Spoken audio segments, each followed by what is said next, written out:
it's unfortunate that we have to go through a thing like that. I consider it to be more election interference by the Democrats. That's what they're doing.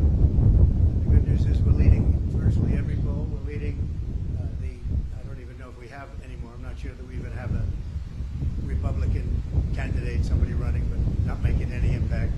So as you know, we won Iowa, we won New Hampshire in records, each one a record. We think we're going to do very well. I'm heading out right now to Nevada for the caucus and the caucuses, and I think we're going to do very well there. All polls indicate we're in the 90s, maybe more than the 90s. We certainly did well in a primary that didn't matter, where they voted very nicely, and we have tremendous support from the people of our country. They hate what's happening at the border. They hate what's happening just generally. We're not a respected country anymore. We're laughed at all over the world. They're laughing at us. And they hate what's happening. They hate seeing it. They love our country. They want it to come back. And we're going to do that. If you think about it, had the results of the election been different, that would be nice. You wouldn't have the Ukrainian situation with Russia. You would not have had an attack on Israel, which was so horrible. You would not have had inflation. You wouldn't have China talking about Taiwan. You wouldn't have any of the problems that we have today. And you certainly had a broke Iran, and now you have a very rich Iran. Iran was broke when I left. They had no money to give to Hamas. They had no money to give to Hezbollah. And now they have 200 billion. Plus, as you probably know, people don't like to admit it, they certainly control Iraq. And Iraq has another 300 billion. So you have a very rich group of countries. And as you know, Iraq should have never happened. That was a balance against Iran, and we blew out the balance, and now Iran has essentially Iraq. And Iraq doesn't like saying that, but that's the way it is. And it's a shame. The world is in tremendous danger. We're in danger of possibly a World War III. And we have a man who's absolutely the worst president in the history of our country. Can't put two sentences together. He's not going to be able to negotiate with Putin or Xi or Kim Jong-un, North Korea.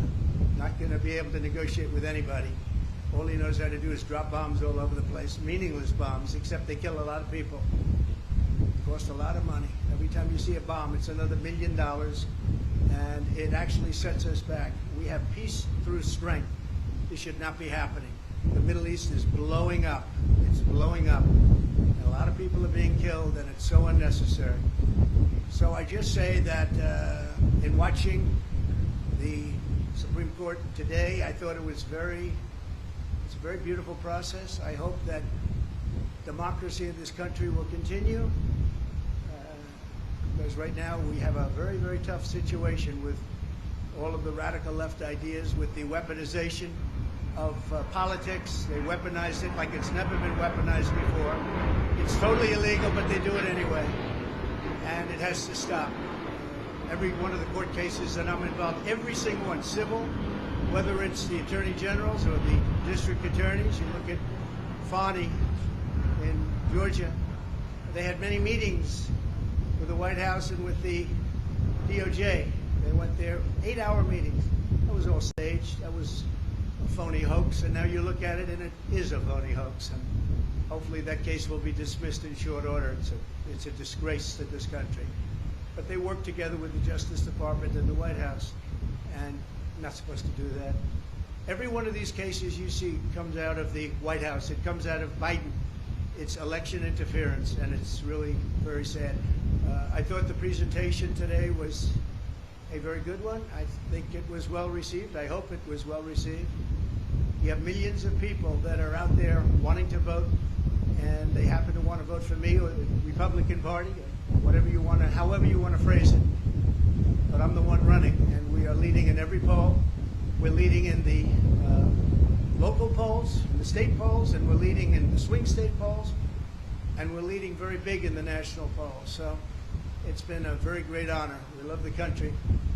I think the reason we have such big leads, frankly, is that they loved 4 years of us compared to the 3 years plus the 3 years that they've gone with Biden, where you have open borders, you have crime. Nobody's ever seen crime like this. What's happening?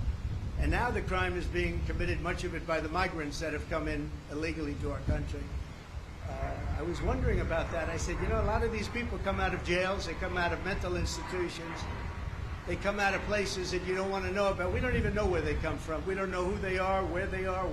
They're being dumped in from mental institutions, from prisons and jails, and many terrorists are coming into our country. We're going to be paying a big price.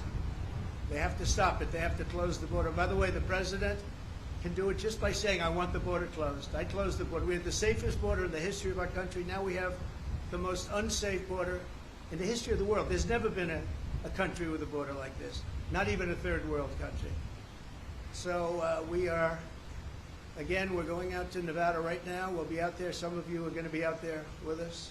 Otherwise, your colleagues will be. And hopefully we're going to have a big night, caucus tonight. We're going to have a very big night. We expect to have a very big night. The Virgin Islands, as you know, are also very much in play today, so we'll be hearing about them sometime during the day or later on in the evening. And it's an honor to have you at Mar-a-Lago. I hope you like it. It's worth a little more than $18 million. There's another case. It says worth $18 million. I said, which cabin are we talking about? But that's the kind of justice we have. When they say that to try and build up a case, that was a shame. But that gave up so much. When they said that, that gave up so much. That Mar-a-Lago's worth $18 million. They had it appraised for, as you know, 50 to 100 times that amount. But we have a judge, that's what he said. And he's supposed to be ruling on me. But who knows, maybe he'll be fair. I doubt it, but maybe he'll be fair. So I want to thank everybody. And by the way, we proved that case 100%, 5 times over. That case is 100% proven, 5 times over. We've never seen anything like it. He just wouldn't dismiss it, no matter what. Shouldn't it be there? It should have been in the commercial division. Anyway, it's an honor to have you. I look forward to having you again, and I'll probably see you out in Nevada. Thank you very much. The U.S. Supreme Court is said to be broadly skeptical in early reporting about the effort to try and kick you off the ballot. Having said that, though, speak to the argument, legal and otherwise, that your detractors have made leading up to the day. And it's an argument that was given voice by Mitch McConnell, the Senate Republican leader, not long ago. All right, I got the gist. There's no question Yeah, I got the that gist. President Trump is practically Yes. and morally responsible for provoking the events of the day. He doesn't say that anymore. So let me just tell you that I heard and I watched, and the one thing I'll say is they kept saying about what I said right after the insurrection. Because I think it was an insurrection caused by Nancy Pelosi. This was an insurrection, if it was an insurrection, which there were no guns, there were no anything except for the fact that they shot Ashley Babbitt. Somebody from police force shot Ashley Babbitt. So unnecessary, so sad, so horrible. But there were no guns, there were no anything. But if you take a look at my words, right after, you take a look at my speech from the Rose Garden, which was very shortly after, or you take a look at I'm only on Truth now, but at that time, we were tweeting, and I was on Twitter. If you take a look at those 5 or 6 tweets, you will see very beautiful, very heartwarming statements. Go home, the police are doing their job, etc., etc. Beautiful statements. If you see my statement made in the Rose Garden, I think you have to watch that, because today they said the words of Trump. Now, if you take a look at the words of Democrats over the last period of time, look at Schumer's statement about the Supreme Court on the steps of the Supreme Court. He sounded like a mob boss. Take a look at any of them. Take a look at any. We put together a tape of vicious, violent statements made by Democrats. Nobody brings that up. Take a look at Maxine Waters and the vicious statements that she made. I didn't do that. I said peacefully and patriotically. The speech was called Peacefully and Patriotically. It's peacefully and patriotically. He said I said bad statement. It was the exact opposite. So I think you should take a look at the statements that I made before and after, and you'll see a whole different dialogue. Mr. President, you just mentioned Chinese President Xi. You said that you were going to impose 60% tariffs should you get back in office. Can you explain your rationale there? We want to bring business back to the U.S. They're stealing our business. They're taking our business at levels that nobody's ever seen before. By doing that, we bring business back manufacturing back to the United States, which I was doing, I took in hundreds of billions of dollars from China. No president had ever taken in 10 cents, not 10 cents. I took in hundreds of billions of dollars, and jobs were coming back. I was saving steel companies. Now they're blowing it. When I see U.S. Steel being bought by Japan, what a sad thing that is to me. What a sad thing that is.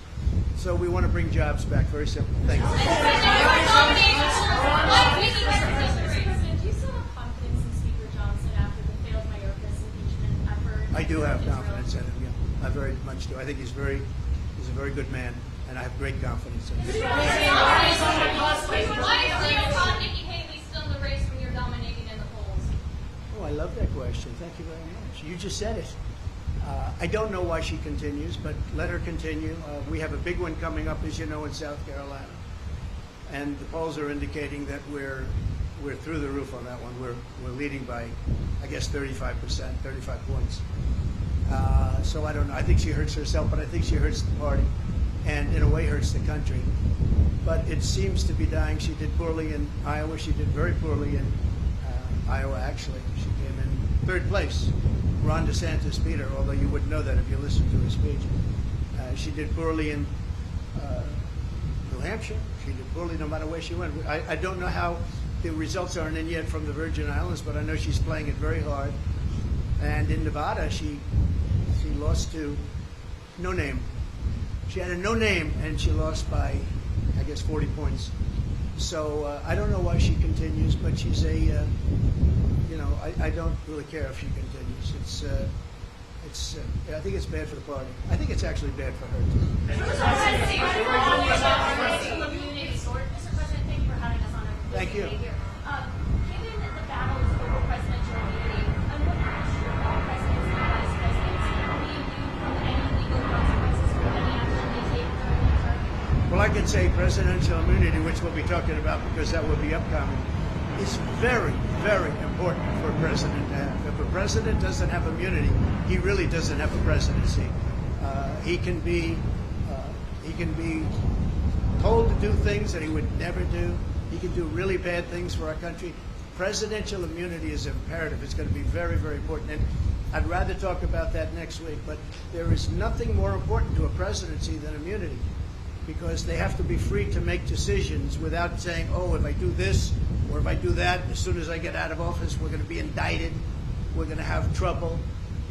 And the other party will do that. I think we've seen that. They've done that. There's some very bad people. And you have an opposition party, and they will do things that are very bad. If you don't have immunity, you can be blackmailed. You can be, as a president, they'll say, if you don't do this, this, and this, we're going to indict you as soon as you leave office. You cannot allow a president to be out there without immunity. They don't have immunity. You don't have a presidency. You lose all. Excuse me. You lose all form of free thought and good thought, and you probably weaken the presidency to a point that it was never supposed to be weakened. It would be a very bad thing for our country. We'll be talking about immunity in the coming weeks. How confident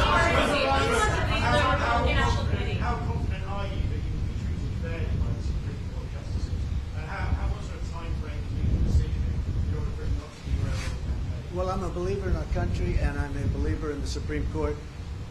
I listened today, and I thought our arguments were very, very strong. An argument that is very important is the fact that you're leading in every race, you're leading in every state, you're leading in the country against both Republican and Democrat. And Biden, you're leading in the country by a lot. And can you take the person that's leading everywhere and say, hey, we're not going to let you run? You know, I think that's pretty tough to do, but I'm leaving it up to the Supreme Court. Thank you all very much. Enjoy it. Thank you.